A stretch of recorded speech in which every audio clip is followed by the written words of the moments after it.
This is Optimal Startup Daily, episode 493, on full horizon planning and the underappreciated power of workflow systems. And not all emails are created equal. Both posts by Cal Newport of calnewport.com.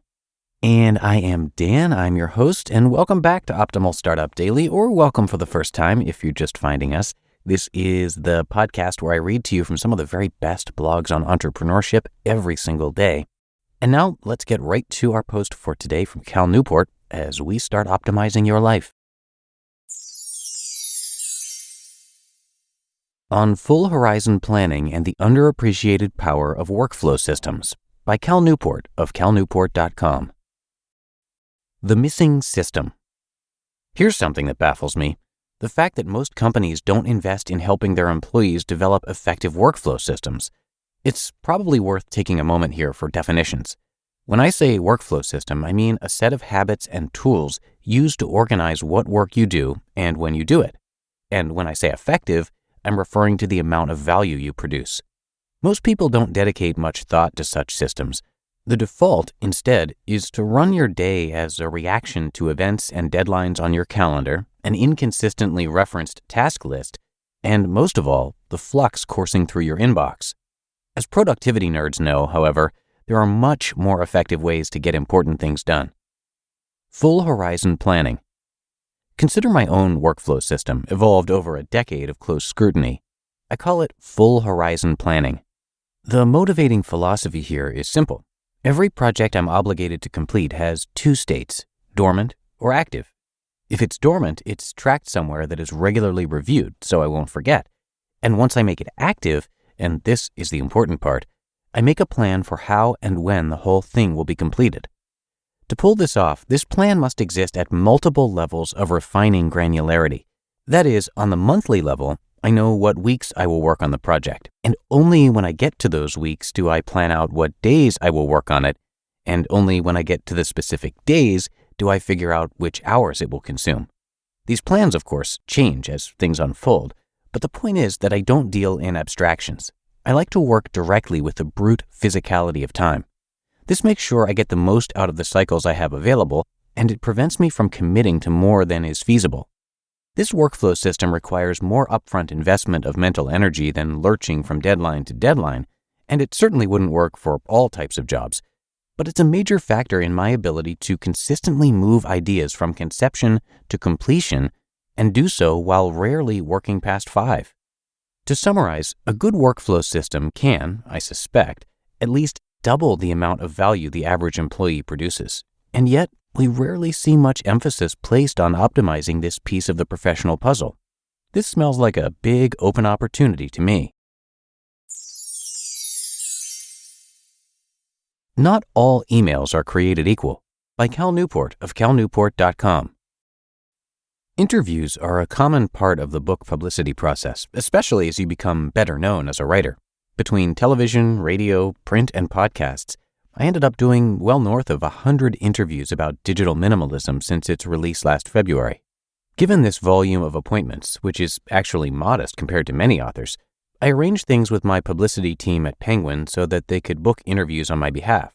Using a service called Acuity, I specified what times I was available, and they then put interviews directly on my calendar during these periods, all without requiring me to participate in the scheduling conversations.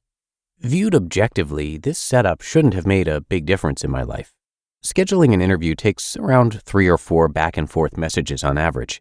This adds up to somewhere around 300 or 400 extra email messages diverted from my inbox.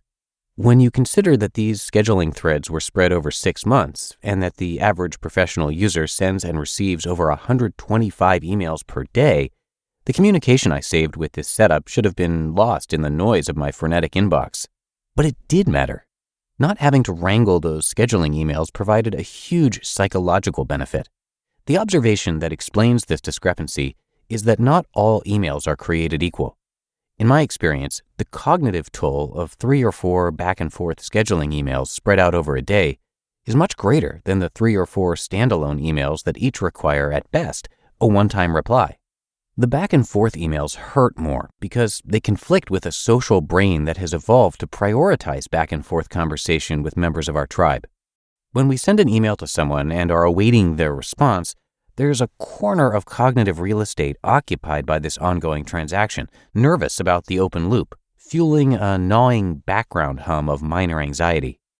Rationally, we know it's not critical that we catch and respond to the next message in the exchange right away. But to our more primal circuits, honed on a deep historical scale that predates asynchronous communication, such distinctions are irrelevant. Before I fall too far down a treacherous evolutionary psychology rabbit hole, let me step back to emphasize the general point at play in this example.